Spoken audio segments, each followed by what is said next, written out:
While I'm waiting for some people to jump in, I'm going to get a couple of items here that I need. I know that when I do StreamYard, sometimes it takes longer for the notifications to go out.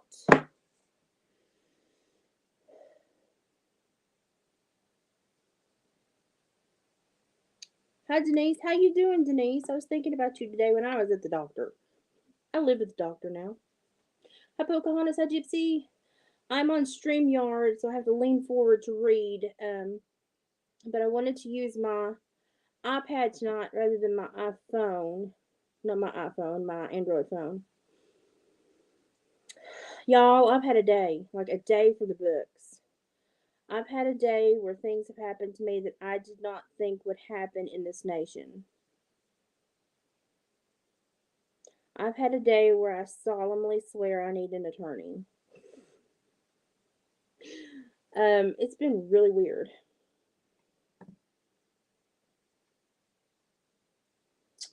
Waiting for the day. Oh, bless your heart. In the waiting's the hardest part when you have to have a medical issue resolved.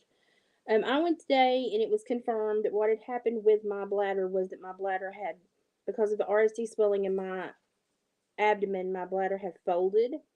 And so the piece that had folded over, the circulation was not great and it was basically going septic.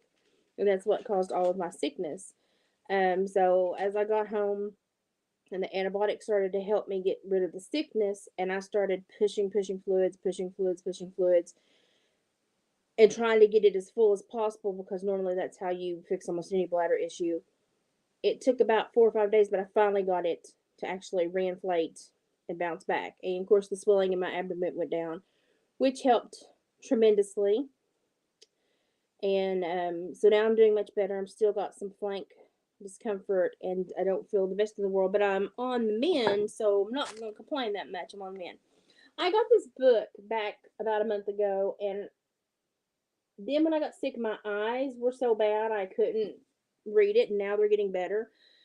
It's the book that made your world: How the Bible Created the Soul of Western Civilization. Now I'm very just barely in it, and I've already got pages marked, but this was something that it started with, and I wanted to share this with you all before I get into all my deep talk.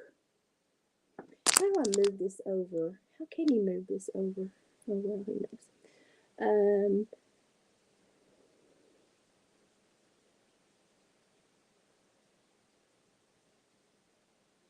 oh, bless your heart. Well, I've been praying for you. I've been thinking of you. David's been thinking of you. We've been worried about you.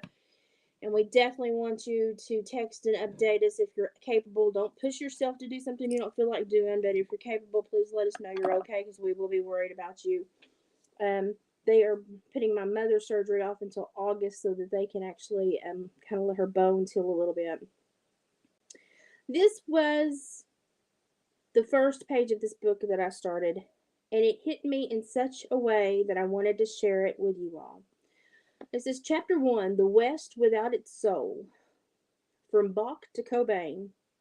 For 200 years, we had sawed and sawed and sawed at the branch we were sitting on, and in the end, much more suddenly than anyone had foreseen, our efforts were rewarded, and down we came. But unfortunately, there had been a little mistake. The thing at the bottom was not a bed of roses after all. It was a cesspool full of barbed wire. It appears that amputation of the soul isn't just a simple surgical job, like having your appendix out. The wound has a tendency to go septic. That's George Orwell. Notes on the Way from 1940. George Orwell in 1940 saw what we were doing and where we would be. A man who knew what iniquity looked like and the pronouncement of sin appeared like. And I found another pronouncement of sin today. So everybody knows that last year, I was told I was no longer applicable for Medicaid. Had to go and pay like $6,000 for a Plan G, but then was told I needed to renew my Medicaid because, oh, we retroactively reinstated you. You recovered that whole year. You didn't have to have that Plan G, but they had put me on the billable platform, so none of my providers could see that I had another insurance, so nobody ever caught it. So they got the federal funding for me, but I couldn't access any of the benefits, and I had to pay for a separate insurance, which was very expensive, and I'm very poor. I don't care to tell you I'm poor. I'm poor. I make things out of dead animals and bones. I'm poor. I mean, if y'all have to figure that out from what watching me, and you haven't clued in yet, you may not be the brightest bulb. So I did the renewal, and I looked at my husband and I said, because I caught them in an oopsie, I said they're going to terminate me. Well, of course, they said, oh, well, we're going to terminate your, after they told me I had to terminate Aetna because I couldn't have two at the same time, then they said, finish your renewal, finish my renewal, then within a week they were like, we're terminating you. Well, why the heck did you tell me, why didn't you just leave me alone, let me keep playing Aetna, and even though I was poor, at least I thought something was working, and I didn't know you'd screwed me over, and I didn't buy stock of Vaseline as a child. I'm not prepared for this, So I appealed it because they kept giving me different reasons as to why they did not approve it. The first one was I didn't provide a bank receipt from an ATM with a date on it. And I said, no, that's not valid. You can't ask for anything. Like, you have my IRS for 7 years. You can't ask for that. You've got bank statements, IRS. You can't ask for that. That's too specific, and I know the law. Well, then they said, oh, it's because you didn't do the questionnaire. You didn't return the questionnaire. I did the questionnaire 3 times verbally with 3 different representatives because they kept saying it wouldn't stick in the system. The third time, the lady said, okay, no, we've got it. It's in there. You're good. And I said, okay. I said, well, now we need, since we've got it in there and we know what the problem was, let's just go ahead and appeal this. And she said, okay, yeah. She said, because she said, I can see your calls where you answer these questions. She said, I don't know why they denied you. So we appealed it. Less than 12 hours later, the appeal said, oh, you're accepted. You're approved. You have your Medicaid back. Well, yay. And then I get notified today that, oh, it's ending on July 17th. Okay, they said you need to go through another renewal. It's ending on July 17th. Number one, you're only supposed to go through 1 renewal a year. I said, I've already done my renewal. I had to go through an appeal. I was approved. What the crap? Well, they have some other questions about your family. I've answered the questions 3 times over. If I answer them again, it'd be 4 times. And I'm beginning to think, are y'all trying to catch me in something? Because there's only one answer to these questions you're asking me, and that's the truth, and that's what I'm telling you. And I happened to get transferred to a very sweet woman. She goes, let me help you figure this out. She said, because your notes do not read correct. She said, no one's got the same dates for anything. She said, everything seems very discombobulated. She said, let's just investigate. So she started investigating. And y'all, this is where it gets funny, but it's sad. She goes, ma'am, I think the reason you may not be accepted is because you live in a home worth $200,000. That's news to me. She goes, well, ma'am, is your home not valued at $200,000? I said, not anything I have jointly is worth $200,000, ma'am. Well, ma'am, how much is your house worth? I said, house worth. I said, well, the last time it was appraised at $33,000 because my neighbors keep dropping my property value. I said, I think it's a cute little area. I said, but it's just not a big house. And I said, the neighborhood is just not good neighbors. And she said, well, that's a big discrepancy. I said, yeah, it is. Who put that case note in? I want an ID number. I said, because I want to prosecute these people for putting in, falsifying documentation about me to, keep me from getting my benefits. Well, maybe this was just a mistake. I said, okay, sure. Let's just go through the rest of it. She goes, oh, well, I see here that you co-own a huge construction business with your husband that brings in each of them's about $4,000 a month.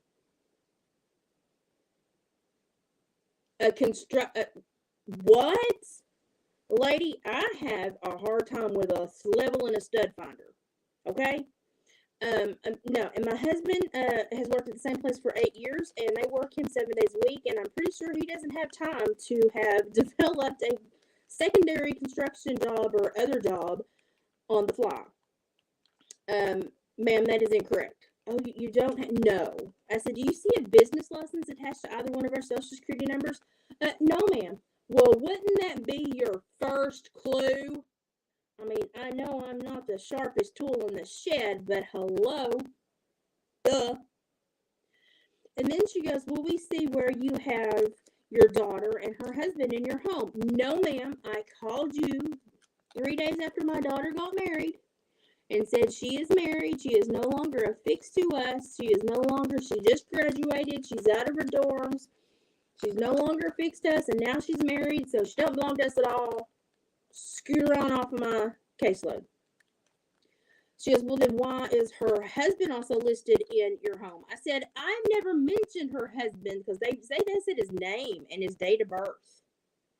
I said, I've never mentioned her husband. I said, because he doesn't live in Tennessee. I said, so he's not anywhere in any of this.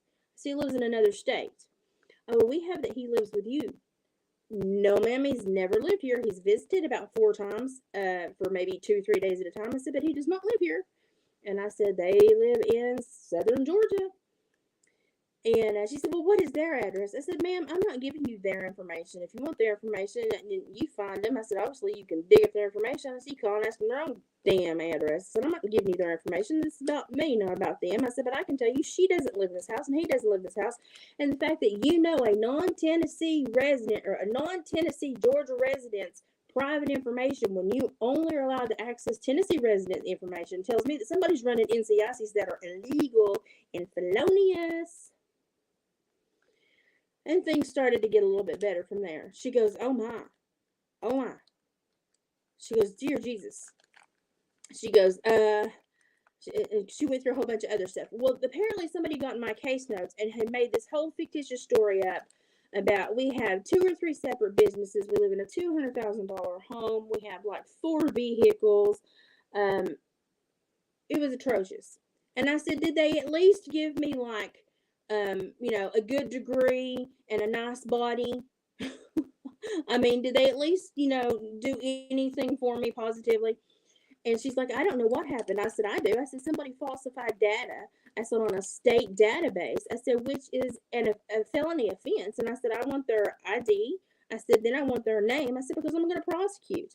I said, because they're keeping me from medical treatment that could save my life. And I said, the stress of this has caused me so much medical distress. I said, my RSD kicked in and folded my bladder and about killed me. I said, over stupidity. I said, you cannot put this stuff in state database case notes. You have to put the truth. And she goes, well, ma'am, sometimes people, I said, don't you start that crap with me. I said, I used to work in this field and used to have to put case notes in state databases. And I said, I know when I held up my hand to be sworn in, I know what they told me. And I said, I'm pretty sure it's what they told you. And I said, now I'm fixing to put somebody in the pen. I said, now I'm done with this. I said, I'm approved, I'm not approved, I might be approved, I'm terminated. Now I have a business, a construction business. Now I have a $200,000 home now. And I said, y'all are a bunch of liars. I said, y'all are a bunch of liars. I said, but what can be expected when on the internet you can watch the president's son snort cocaine off a whore's butt? I'm sorry, that's rude, but it's God's honest truth.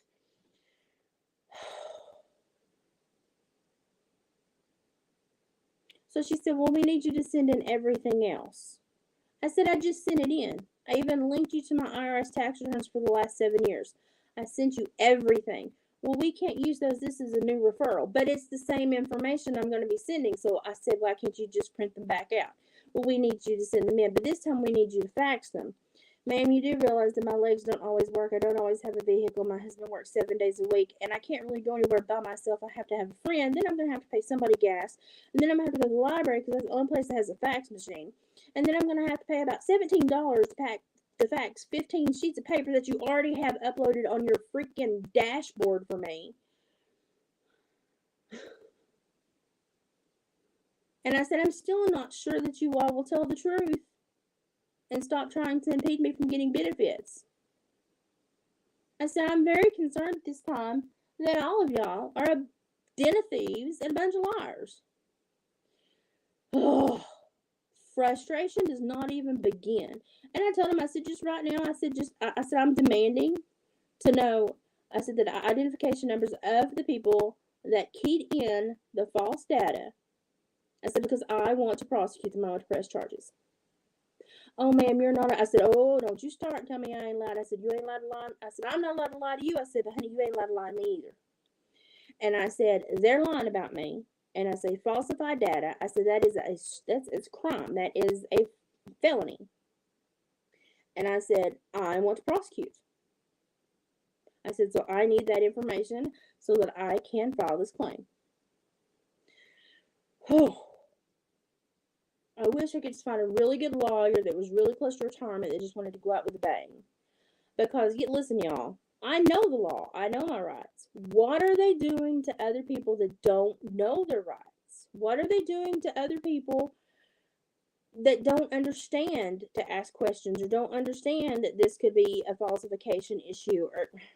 It's sad. It is so sad. I require, when my pancreas is messed up, medication that costs a few $1,000s a month to keep me going. They never even pay for it. But you know what I found out yesterday? Medicare Advantage called and said, well, where you re-upped and put in new information into the Medicaid program, we found out that because of your income level and that you're within such a range of the poverty level, that you are applicable for Medicare Advantage, which will actually pay more, have no deductibles, and pay for more of your medications and even help with your pancreatic medications and even help you pay your utility bills because you are so close to the poverty line. They got all that information from Medicaid. But when I call Medicaid, they tell me I have a $200,000 home and a secondary business that I co-own with my husband, and I don't qualify. Make this make sense. I'm waiting. I'm at this point ready to just like go on Oprah and tell the world. I wouldn't go on Oprah. I wouldn't give her time of day. But literally, I'm going to shout it from the hilltops. This whole nation is a den of thieves. And it is pathetic. And I said, I feel like I'm being targeted. I said, because I am not a drug addict, not someone who's got a record, not somebody who you're going to have to tote to a GED class. No, I said, because I am competent, I just have a huge medical issue. I feel that you don't see me as someone you can shape, mold, and use, and therefore you're trying to dismiss me. And I said, I don't like that. So I don't know what's going on, but no, you bet your sweet Bippy I'm going to figure it out. I'm mad. Ooh, mad does not even begin. Hey, Dusty, haven't seen you in a while. How you doing?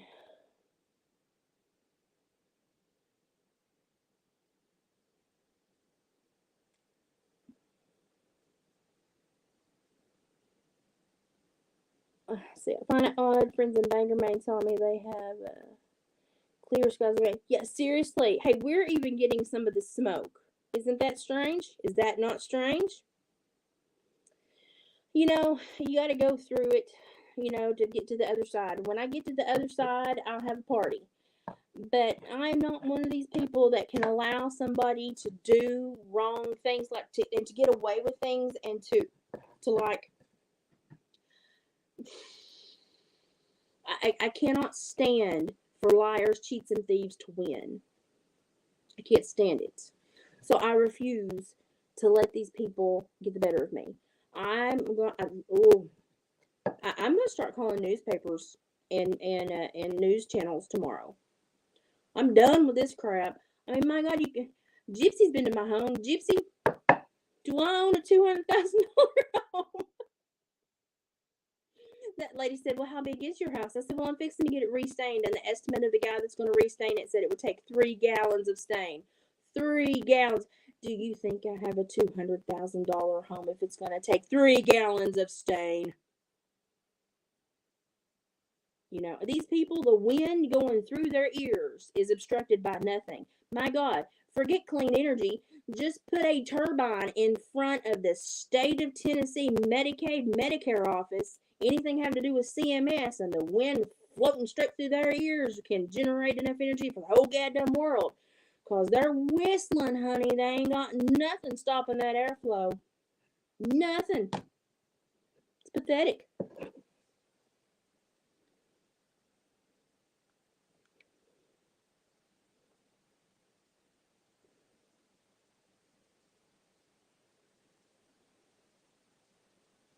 Well, right now, they don't pay for any of my meds.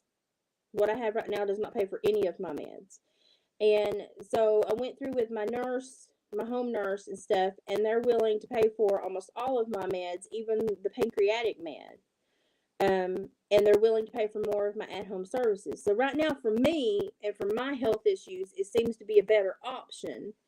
But now, for someone with different health issues, it may not be a better option. But for me, for the surgical issues, the hospitalizations, and the pancreatic issues, it would cover more with no deductible. And what I'm paying out of pocket every month right now, I would not have to pay.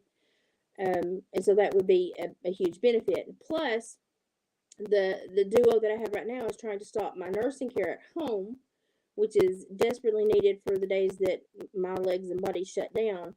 And this Medicare Advantage wants to maintain that treatment. So all of the doctors and nurses, they all take it, and they've all recommended. I've talked to like 7 people that switched, and they've been on it for a while now, and they're very happy with it, and they're kind of in the same health boat I'm in. And I don't think that there is a good option for people in my health predicament, sadly. But no, when the state starts putting lies in your case notes, I just want to ring somebody's bell.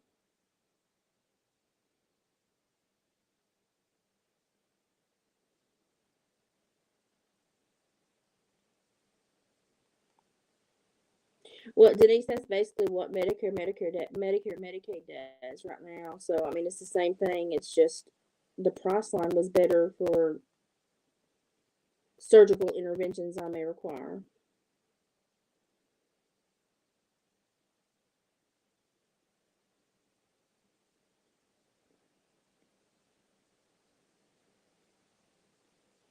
Is that not pitiful?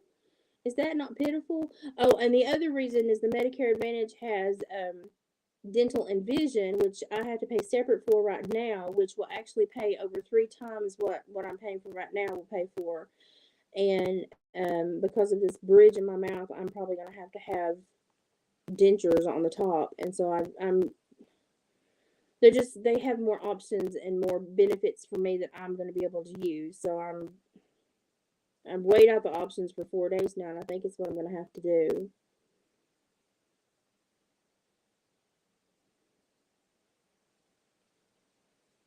No, the Creon will not be paid for by anybody, but the other stomach meds will be. But they said that there is a there is like it's not really like a supplement. It is a sliding scale that you can do an application to for the people that produce Creon. And so a lot of the Advantage plans will actually help you find those if they're available. So, no, the Creon is just absolutely horrendous. But the other stomach meds that I take that cost me an arm and a leg, they verified they will pay for those. I spent like 6 hours on the phone with them the other day.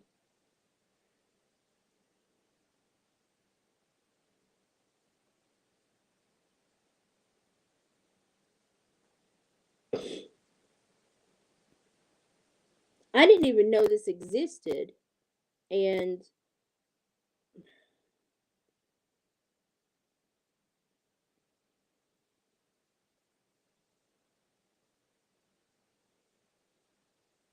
yeah, Gypsy and I have a lot of the same issues, and I think that may be why it may suit me a little bit better than other people, because of the debilitating progressive disorder I face that will probably lead to hospitalization or nursing home care. It's going to provide me to stay at home longer than just normal Medicare will allow me to. So that's basically one of the biggest reasons I chose it, is that I will be able to stay home longer, which is, oh, I'm gonna cry, which is ideally where I would like to pass. I do not want to go into nursing.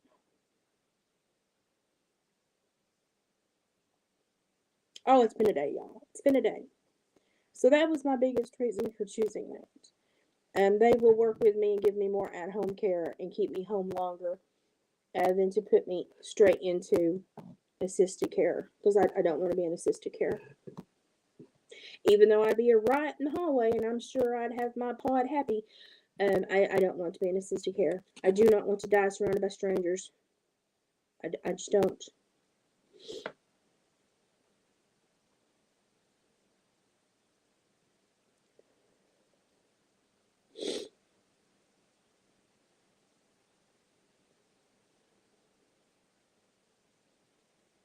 Well, I'm glad they covered that for him. I've been denied it from everything. From every insurance I've ever had, I've been denied it. And I've been lucky that I've not had to have it for several months now. Just some other stomach medicines that just kind of keep the gut healthy and going. And so those will be paid for. But I've never had an insurance, and I mean, I've had good insurances, and I've never had an insurance pay for Creon, ever. And it's sad when a company makes a drug that is so good it can save lives, but then they decide we're not gonna accept anything but full price market value and screw insurance, and if you want this you better be rich. And it's just like, what's your motive, people? What's your motive?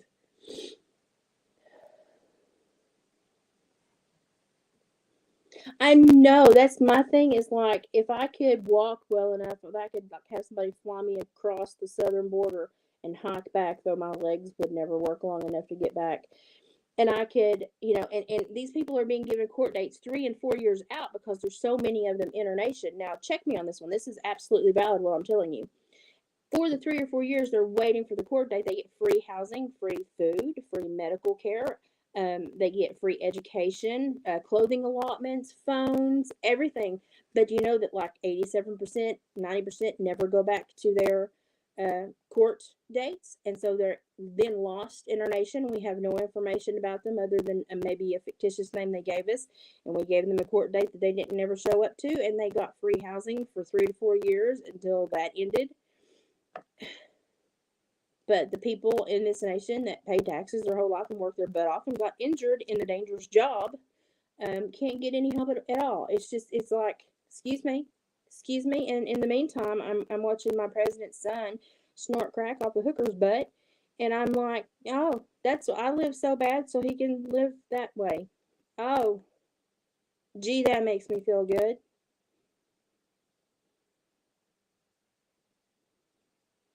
Oh, I'm so blind.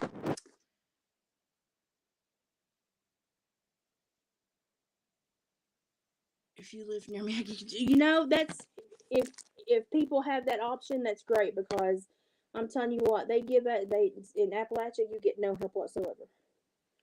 But that's great that somebody's getting some samples. That's awesome. Now I'm doing okay right now. I worry if I ever get back in that shape again. Right now my RSD seems to just kind of really be swelling me and not really have a plan of attack. It's just like swelling me and putting a lot of excess fluid on my system, which is mostly causing my bladder and bowels to have issues. But my pancreas and stuff has been doing pretty doggone good here lately. Knock on wood. I've got a lot of that in this house.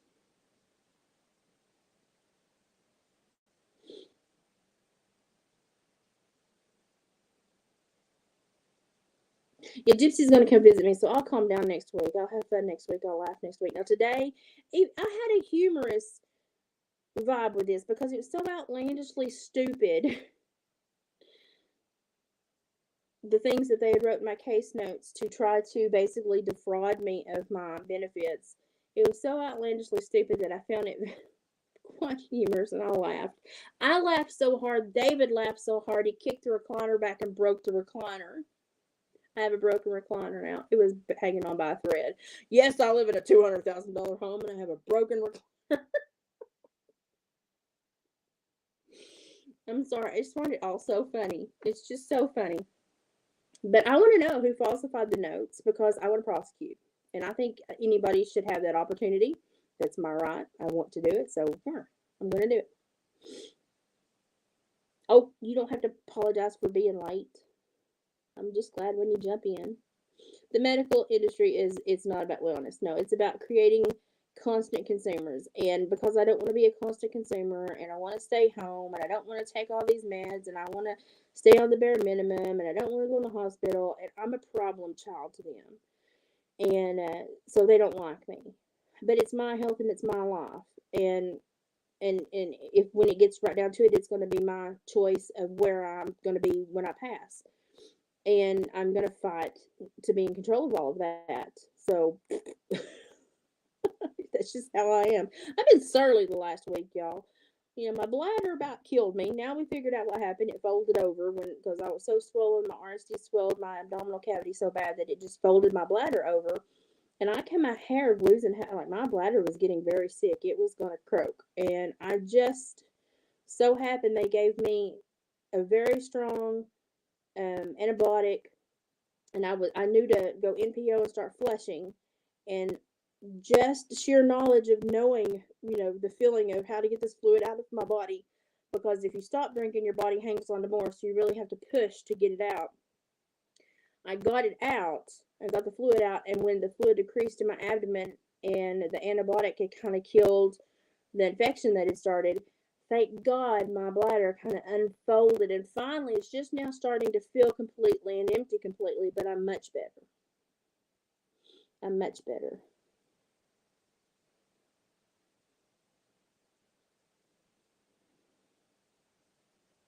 It took me 3.5 years because they said I was too educated. But the thing is to use my degree, I have to drive a 3 and 4 hour loop. I always have. And I can't drive that because I never know when my legs are going to go out. And then I'm stuck, legit stuck. And if they ever loosen the restrictions to where you don't have to be licensed to do counseling online, you just have to work under a licensed professional like it is in a physical counseling office, then I'll try to do some counseling online, whatever I'm able to do. I would much rather work and do something. But when you live on the top of the crag of the knob of the hill and everything is 2 hours away, you can't find any work.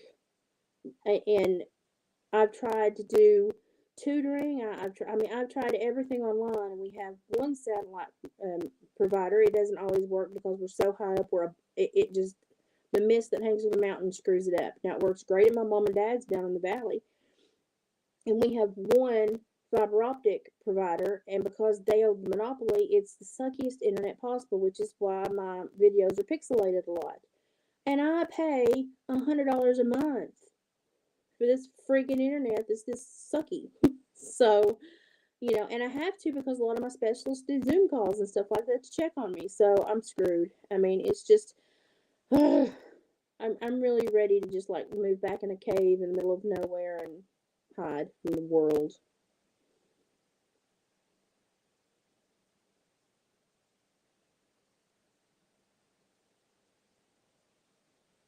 Parkinson's is so bad. And lots of times the drugs for Parkinson's actually accelerate or exacerbate the Parkinson's. Parkinson's is one of those to where the drug combos they use sometimes don't jive with the central nervous system in the brain of the person that has it, and it's very individualistic. Very. Yes, they need to be held responsible, or it will continue. And I'm one of those people that's like, okay, if they're doing it to me, they're doing it to other people. I can't stand the thought of that. So to me, it's up to me to fix this, and it needs to sting so that they know not to do it again. But I want to know who falsified my records, and I made her type in that whoever had falsified those records, they needed to go back and listen to the recorded interviews so they could see what I said, which was the actual truth. And whoever falsified those records, I wanted to be notified so that I could prosecute them. Now, they first said they were going to pay me back for all the premiums I had to pay Aetna. No, No, I can't even get anybody to answer the phone about that. They hang up on me. So, yeah, I've given up on that's a pipe dream. I've given up on that. I just need a little bit of help with my medical care because David's insurance at work would not cover me, terminated me because they were like, we can't take care of you. We don't have the ability. We can't foot the bill. You're too expensive. You're gone. And the plan G's around here are, $500-$600 a month. And I'm sorry. I don't have that money. Parkinson's is horrible. My granny struggles with it.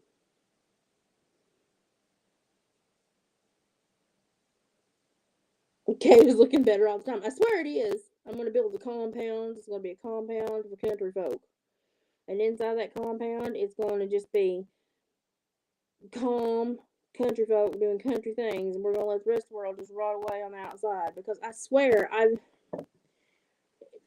I've never met so many crooked, lying, thieving, vindictive, supercilious assholes in my whole entire life. And I'm just frustrated because this should be a straightforward ask a question, answer the question, verify if it's factual, and then give them the benefits. It's that easy. No, it's not. But when I know who wrote my book of fiction in my case notes, I'm going after them. They're gonna wish they didn't know my name after a while, but that was gonna hurt. Because now that I have Medicare that is approved through the Medicaid application, it's not only a state offense, it's a federal offense. Somebody didn't think about that. I did. I refuse. I absolutely refuse to let people do horribly wrong, negligent, awful things and get away with it. I don't know, maybe I grew up watching too many Black Beauty, Little House on the Prairie, Waltons. I don't know. Did you know that Grandpa Walton in real life was a communist? Ruined my perception of Grandpa Walton. Now, granted, back in the day, that was what, 50s, 60s? He was 60s. He probably did not fully comprehend what all that meant. And he liked to live in communes and share things, if you know what I mean. And I adored the character he played, and I thought he looked like such a genuinely sweet man. And then I did a deep dive on him and found out he was a communist that often shared his house with other actors, had a brief liaison, even though he was married, with another man that lived with him for a number of years, and passed away with a heart attack. And that's when he actually passed away rather quickly, and they had to kind of play it off into the story that he was off picking strawberries or flowers or something other and passed away. Blew my mind. Rocked my world. Because you look at that man and you think, that is the sweetest, most little cantankerous hill folk, little old man. And then you read up on him and no, he was not who you thought he was. And I'm sorry, but my life has gone so strange lately that bothered me.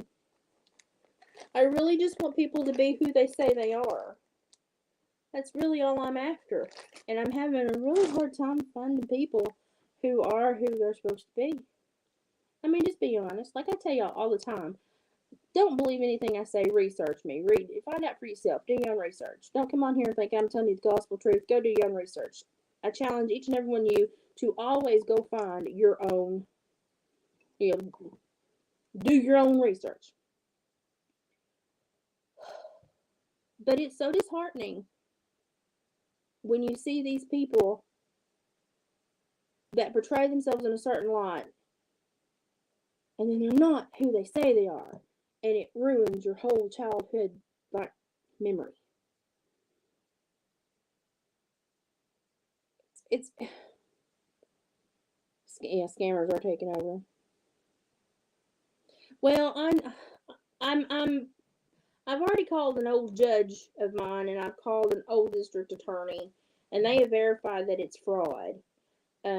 So I'm kind of trying to play it off and see what's the best way I need to go after this now. And now I'm trying to figure out how I need to fix this dookie jimmy jigger. I need to make a bonnet so that he will stay on this piece of wood.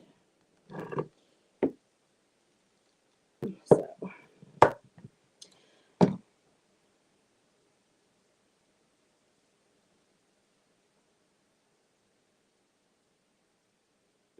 he was what? Yeah, he was blackballed. Yeah, he was. Don't let him get him. I just, I think people should tell the truth and always be who you're supposed. I mean, always be who you are. What's the point in lying? What's the point in lying? What's the point in creating a fictitious personality? And you can't keep those two worlds straight for long. I mean, what's the point? What's the point? But for some reason, people just love. They just love to lie and create storylines and create havoc for others. And y'all, I'm too busy just trying to keep myself alive to create crap for somebody else. I mean, my God, for the last 3 weeks, I have laid in that bed wondering if I was going to make it out. I don't have time to sit there and try to come up with a con plan. I'm fixing to hit this, so if it's going to, you need to cover your ears, cover your ears. I don't have time. I don't even have the hand strength to pull that out. That's how weak I am after the sickness. I don't have time to sit there and try to con people and lie and make stories up. Dear Jesus, I'm something jarred outside. I am too busy just trying to stay afloat. So, I don't know. It's frustrating, and I know that I'm applicable, and I know if the Medicare Advantage people are calling me that I'm applicable because that goes through Medicaid, and you have to be approved for Medicaid before they'll pick you up, and they're talking about long-term care, so I know I should be approved, but now I've got to find Ralph Waldo Emerson who put my case notes into that freaking system. I will too. May write a little story about him. But is it not a shame when people, state and federal workers, can't be trusted to enter in factual data that they are told verbatim on a phone call? My God, I never would have falsified a case note. Y'all, I'm sorry. I had a pucker factor when I had to put just one that I didn't, that I was like, this is not a good case note. This is a bad omen for this person on supervision, and this is not going to end well, and this is probably going to end in a violation. But I have to put in here what happened. And I would get a pucker factor just from knowing, this is a bad case note, and this person's going to have a rough next couple months and probably going to end back up in prison. I never would have been like, let's just fictitiously create a home for her and a second and third income, and craziness.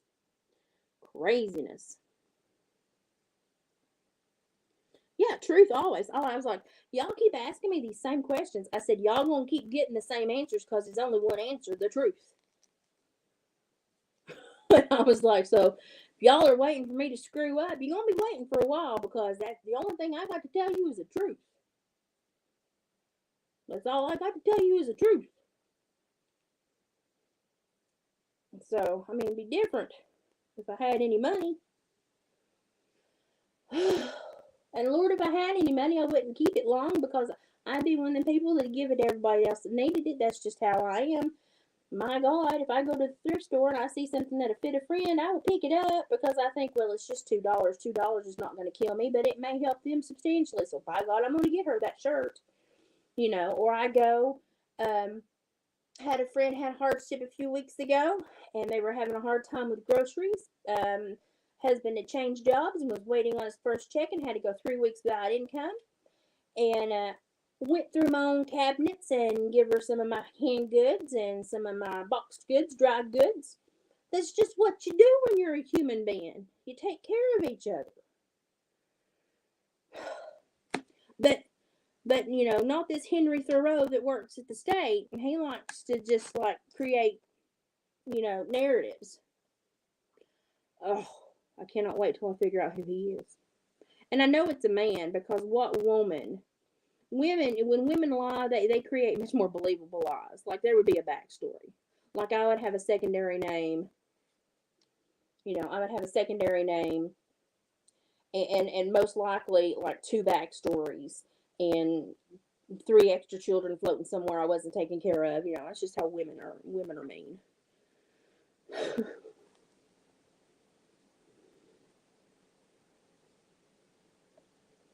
Denise, I need you take care of yourself, and you have my cell phone. You check in, and you let us know how you're doing, because me and David are keeping you in our thoughts and prayers. We're worried about you.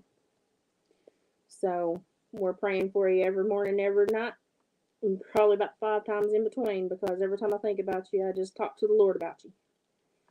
So I've been talking to God a whole lot here lately.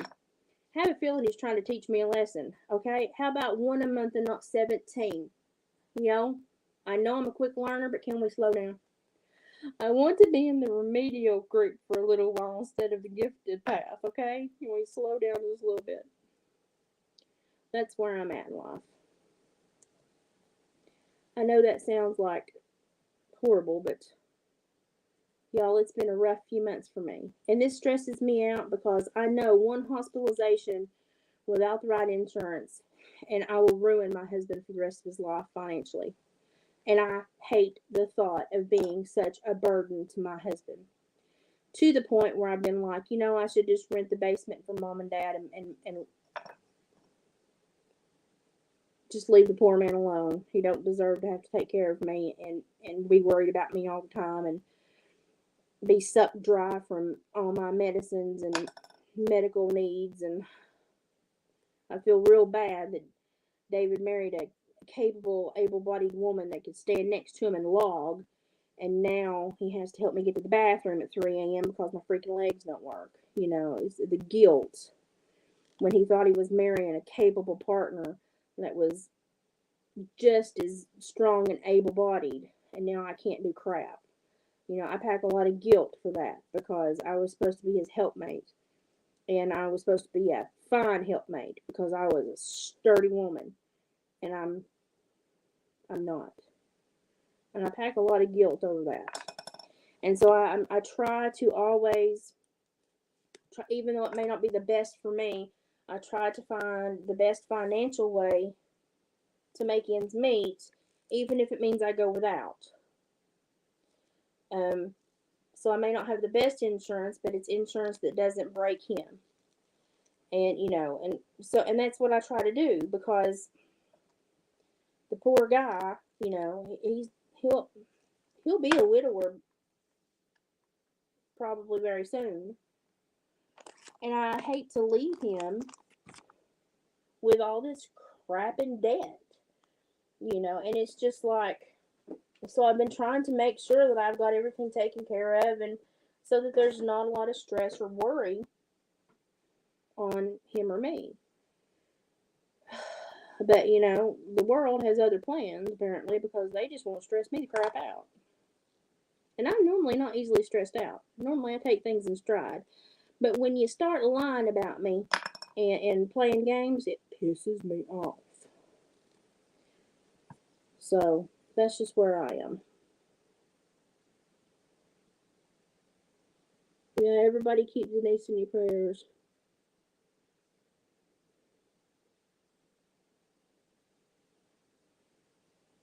Memory's too bad to lie. I'm starting to have more issues with short-term memory as this worsens. I've noticed my short-term memory is starting to have issues. I can recall lecture classes from back in the day at college, but I can't remember who called this morning and left a note. And it's the short term stuff, and that is a sign of the RSD progressing. So it's just something I'm gonna have to deal with. And I'll probably be, if I, however old I live, I'll be sitting there spouting psych manuals off my hospital bed or wherever I am. But I probably won't know who I'm talking to. And that's sad. That's sad. It's kind of funny too, but it's sad. But that is just one of the issues with this disorder and how it attacks the central nervous system and then goes into the brain. So, you make peace with it and you go on. And that's kind of why I started YouTube. I wanted to leave a little legacy for my grandkids and my family, so that if they wanted to see how spunky and hateful Grandma was, they could just log on and see. And so that's really why I started this YouTube, was just to remind them, about the better times and the better days and my sense of humor and how I looked at the world. And more, it's turning into an apology to my future generations for the world that they're getting left, because they don't deserve to have to deal with this crap. And one thing I've noticed about Joe Biden, y'all can hate me for talking about him if you want to, but I'm going to. I can't stand the man. The one thing that I really have noticed about Joe Biden is normally when you get older, you get more concerned about your soul. You get more concerned about your soul. You get more concerned about how people feel about you, about the relationships you have. And you don't really get more concerned about money. You get more concerned about the things in life, family, that really matter. This man is not. He's getting more concerned about money and power. And it's just like that doesn't it goes contrary to everything I've ever seen in any elder I've ever known my entire life. Because normally as you grow older, you get a much more calm and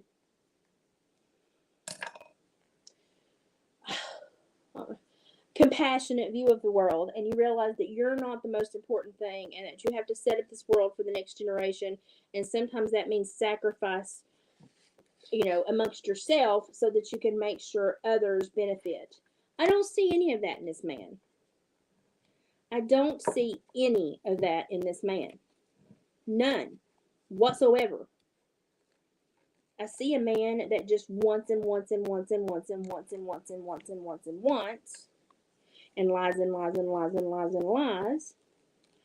But I don't see a man that is worried about the world he's leaving for his grandchildren. How do you not worry about your grandchildren? I mean, how do you not worry about your grandchildren?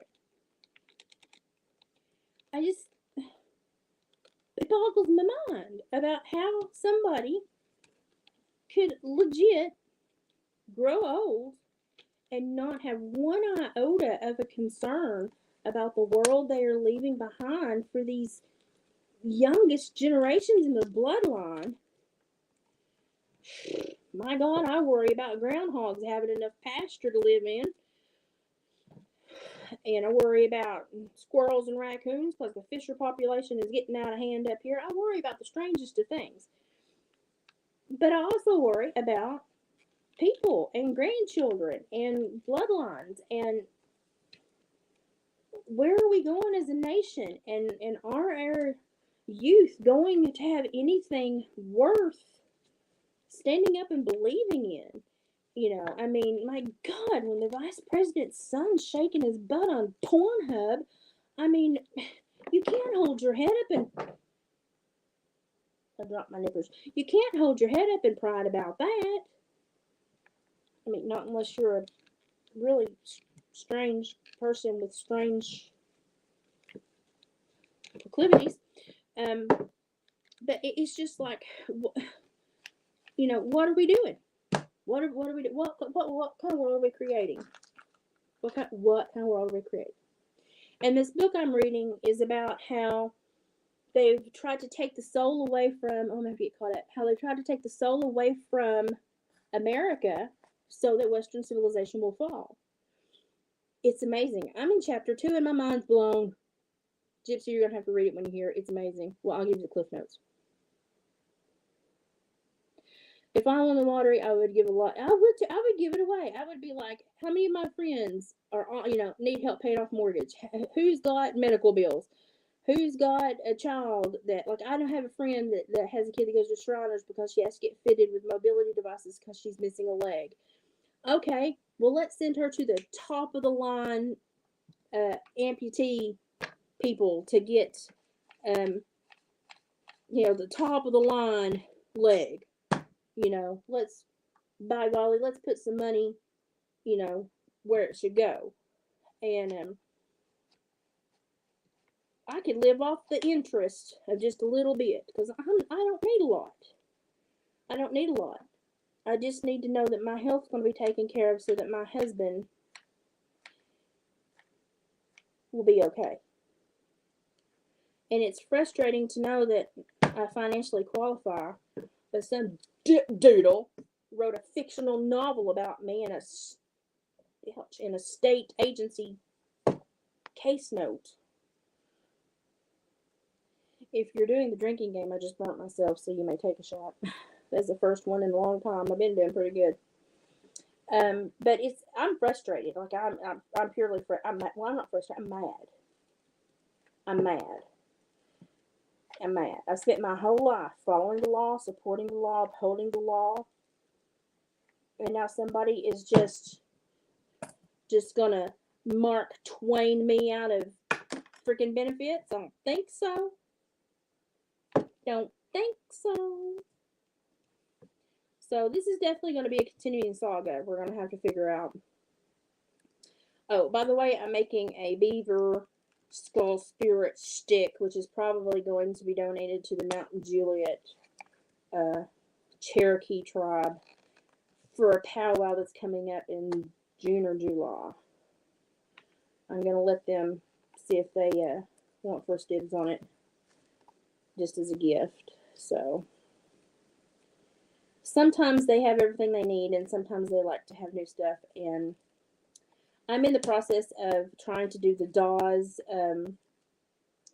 registry so that I can look. It's got a bow on his head, so I'm gonna make dangles from this, so I can get my registered name and everything.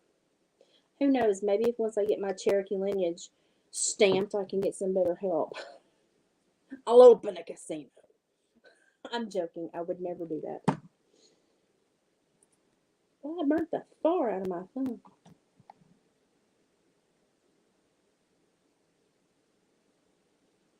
Yeah, I've got people like if I make a cobbler, I'll make an extra because it's a little old man and I know I don't have anybody to cook for him. So if I make Dave a cobbler, I'll make an extra cobbler, and he just lives about a mile down the road and I'll run it to him. Well, I won't. I'll make David run it to him. It's just the little things that mean the most. But our nation has forgotten all the little things. The little things don't mean anything anymore.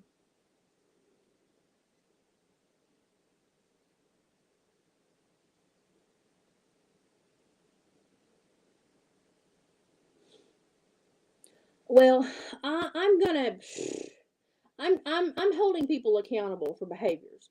If you're breaking the law, you're violating a federal offense, you're violating a state offense, I'm going to hold you accountable. I'm going to hold you accountable because you need to be held accountable.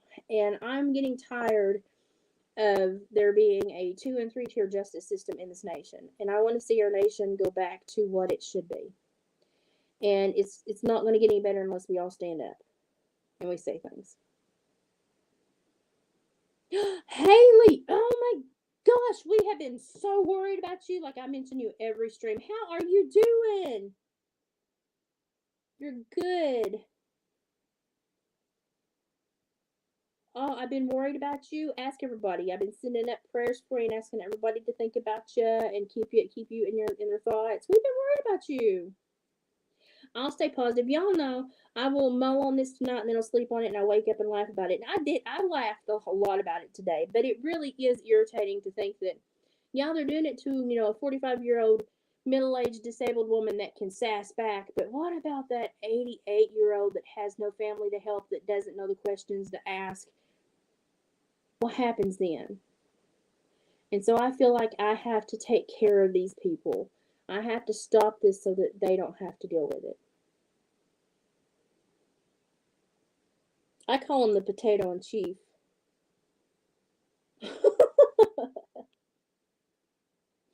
Today's been a wild news day if you've been watching the news between them. They are notoriously like the kids in the back seat. I'm not touching you. I'm not touching you. I'm not touching you. I'm not touching you. And then DeSantis is like, I'm going to pull this car over. But what he doesn't understand is the kids in the back seat don't even care he's driving. They don't believe his threats. I'm not touching you. I'm not touching you. I'm not touching you.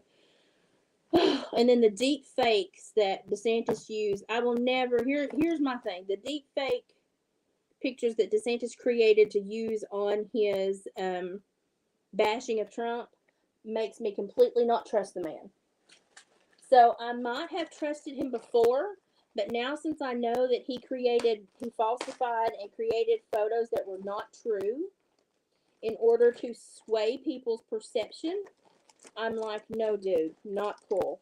That makes me question every motive that you're going to have from now on. So I'm like, sorry, DeSantis, you're out for me. If we're going to sucker punch this early in the game, we got a problem. We got a problem. Okay, now I'm going to put some beaver hair on him. Because he just looks like he needs some beaver hair. I mean, it is a beaver skull, so I might as well put some beaver hair on him. I might need a bigger piece. But to be quite honest, by the time anybody gets to the level of being president, they're probably most likely crooked as a dog's hind leg. I mean, probably. I'd like to say once in my life I met a politician that I believed in. I'd like to say it, but I can't. I'd like to say it, but I can't. Maybe one day I will be able to.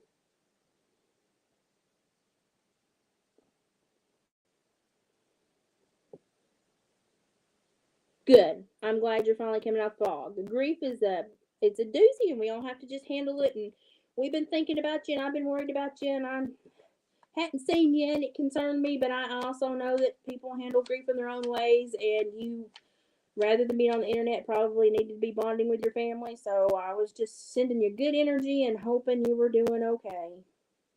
But we were worried about you. Literally, if you watch all my videos, I'm like, send up some good energy to Haley Hopes because I haven't seen her and I don't know where she is and I don't know what's going on. I was worried about you. I worry about people too much, but it's one of those things I'm never going to stop doing because if you stop caring about people, then you stop the most important part of humanity. So I'm always going to worry about you. That's just how I'm made. And if you show up at my front door, I'm going to try to feed you 5 times before you leave because my grandma instilled that in me. That's why I'm a big old heifer.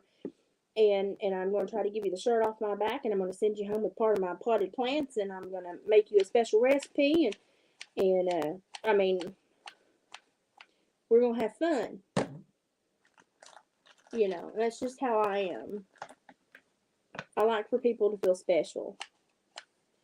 I like for people to feel special. Even if I don't feel special, I like for other people to feel special.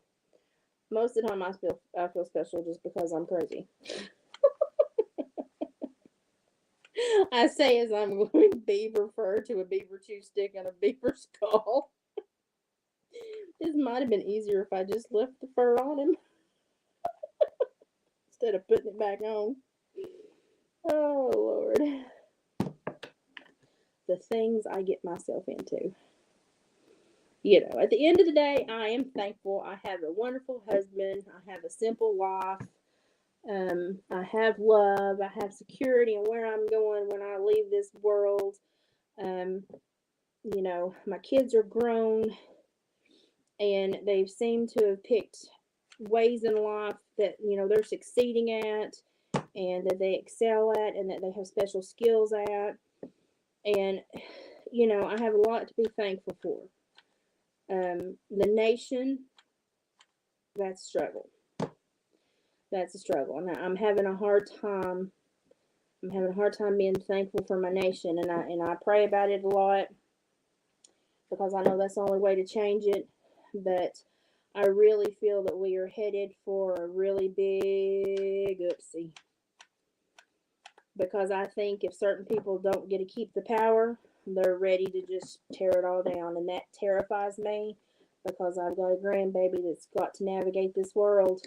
And I may not be there long to run security for her. And I want to. I want to be there for her always. And I don't think I'm going to be here that long to make sure she's safe and to make sure the world is a better place. And that concerns me. And so I'm trying to do everything I can do now to speak out about it and to talk about it and to let people know, hey, the time to deal with it is now. The time to be vocal is now. And that doesn't mean go out and be a giant turd or butthole to people.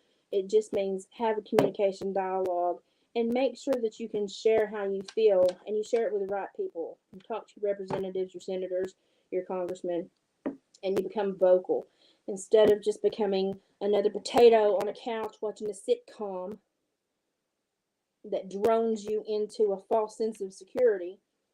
Be someone who gets out there and asks the questions and does the hard work and tries to make the world a better place. You will be much happier with yourself if you do.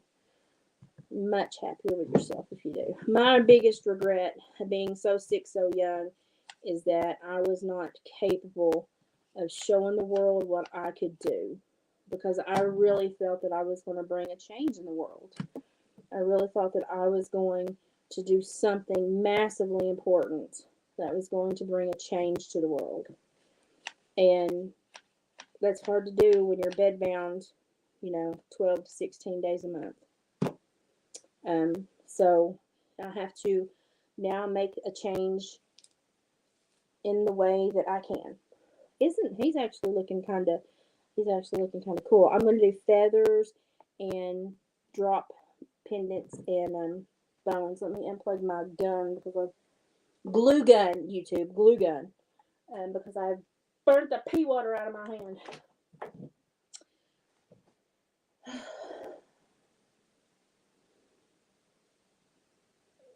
Oh. Yeah, I want to inspire other people to be better people too, though.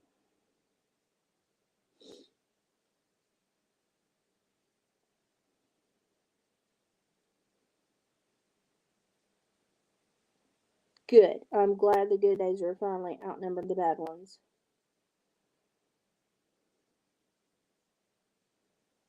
Oh, good. Family vacations. Those heal a lot. There ain't nothing that a good outdoor fire, crackle of a fire, and a s'mores can't fix. Matter of fact, I may do that this weekend. I don't think David will be home, but I may yell at Kim and see if she wants to come over and eat a s'mores with me. I'll call her and say, hey, Heifer, y'all come over and get fatter with me? She's actually quite skinny, so I'll just say, hey, Heifer, you want to come over and watch me get fatter? That'll be what it is. But there's not a whole lot that a good time with a friend can't fix. And that's important. And I think we forget that a lot.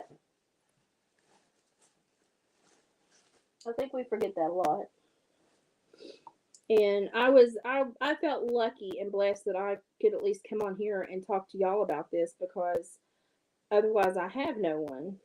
And so, I live in a little rural bumpkin town. There's just not a whole lot of people here and not a whole lot of people that would have the capacity to understand why I'm so frustrated. And so it's for me it's a blessing to be able to come on here and kind of get a general consensus of people from, kind of every corner, and say, yeah, I understand, or, maybe you should think about it like this, or, something like that. So I have to talk through everything.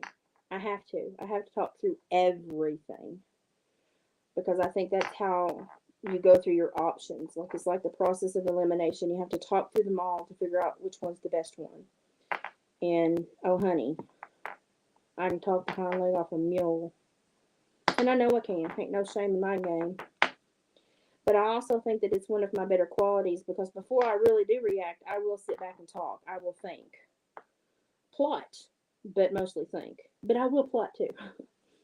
Um, but I have to be very careful how I handle this because this is a precarious and possibly potentially litigious scenario, and it's happening to me. It's happening to other people, and I just hope that maybe I can help someone else avoid the pain that I've gone through the last few days. Because I feel like somebody's yanking my chain, and here's the thing: I yank back. I yank back. And of course, my doctor, he was like, Elizabeth, you're going to be fine. You're going to get through this. He's like, you're the biggest fighter I know. And I'm like, but that's the problem. I shouldn't have to fight for these basic needs that I qualify for. And he's like, no, no, you're right. He's like, you shouldn't have the stress of that. He's like, you're right. And I was like, that's the whole thing that pisses me off. That's it in a nutshell. Let me show you what I just did. I'm trying something new, and I'm trying to make things pretty. Now, I ain't gonna say it always ends up pretty, but look at how I wrapped that in turquoise and did a gathering knot. Now, I will put a Mod Podge or leather cement so it will not come undone, and that's holding that dangle right there. And then he's gonna have feathers and a couple of bone rounds, but that holds that. So I'll probably hook the feathers up here, and then he'll have more feathers and some bone rounds and maybe some turquoise beads. Um, it just depends what I have that will thread on because I have some beads that the holes are too small. Oh, Haylene, thanks for. I'm so glad that you popped in because I have literally been so worried about you.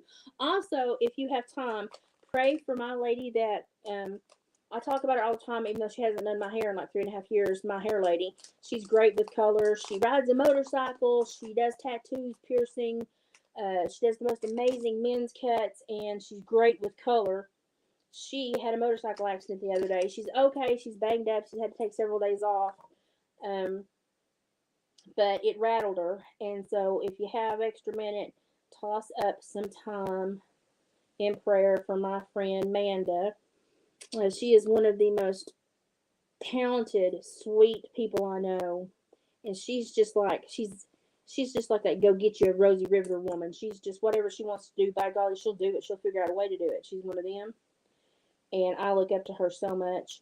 And she, somebody had dropped a big old gravel in the road, one of those gravel trucks, and she hit it, and it wrecked her motorcycle. And just thank goodness she was okay. It could have been way worse, but if you have a couple of minutes, send up some prayers for her because she's struggling healing. It kind of I think it kind of shocked her a little bit more than she thought it would, and I can understand that because we don't always understand how we're going to respond to things until it happens to us, and then sometimes it takes us by surprise how our body does respond. So she's having a rough couple of days, bless her heart. And I think the world of her. She's a mom and an entrepreneur and just an amazing tattoo artist and cosmetologist, and she's just someone that I really respect. And I just hate that she's going through something that scared her so much. Fireflies, we don't have them yet, but I'm expecting to see them any day now. That is so precious. Take a Polaroid in your brain and remember that forever because kids grow up so quick.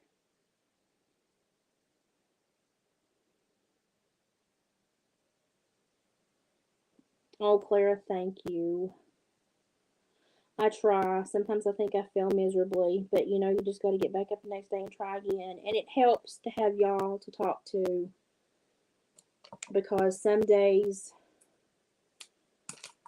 this disorder wins. And, you know, just like the last several weeks when I was very, very sick, I felt my body want to give up. And thank God I was still me enough in there to be like, we don't give up. But that was the first time I really had felt my body be like, it's okay, you can give up. And I was like, no, I don't give up. So that kind of scared me, but it also motivated me. And so, you know, as soon as I got to feeling better, I got up and I started calling friends and doing all my serotonin tricks, listening to all my good music, listening to Jerry Clower. I love Jerry Clower. And baking grandma's recipes, you know, when I felt like it, and doing all the things that make you happy to get that serotonin going again, to get that dopamine back in your brain. And it worked.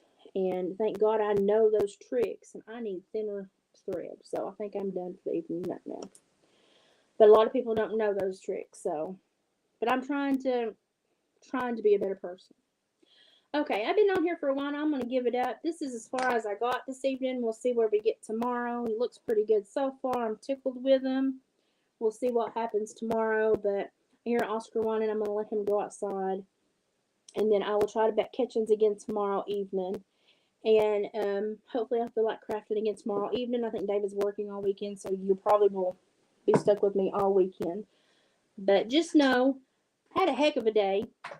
It's kind of humorous and kind of irritating. I'll sleep tonight and get over it. But just know, sometimes in life, the good Lord gives you a reason to stand up. Because if you stand up, it means that 500 other people are going to be protected or be able to stand up with you. And so I'm going to stand up and take care of this. And pray for me that I go about it the right way and with the right heart, mind, and intent. And just toss me up some good vibes. And come spend the next couple of evenings with me, and we'll see what happens. I'll take you through it step by step. So I love yous. I'm going to take care of my dog, put my craft stuff away, and I'll see you tomorrow. Bye, guys.